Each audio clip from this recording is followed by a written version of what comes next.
наружностью чисто немецкой. Он на складе лежал, среди обуви взрослой и детской.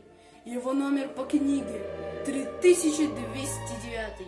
Обувь детская, ножка, правый ботинок заплакан. Кто чинил его? Где?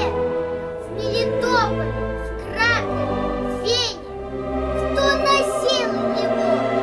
Влад или русская девочка Женя? Как попал он сюда, в этот склад, в этот список проклятый, под порядковый номер 3209?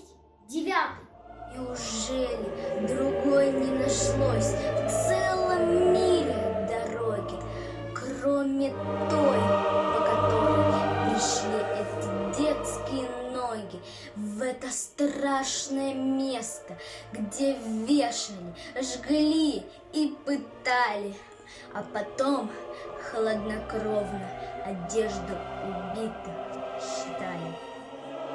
Здесь на всех языках о спасении пытались молиться чехи, греки, евреи, французы, австрийцы, бельгийцы. Здесь впиталась земля, запах тлена и пролитой крови, сотен тысяч людей разных наций и разных сословий. Час расплаты пришел, палачей и убийц на колени. Суд народов идет по кровавым следам преступлений.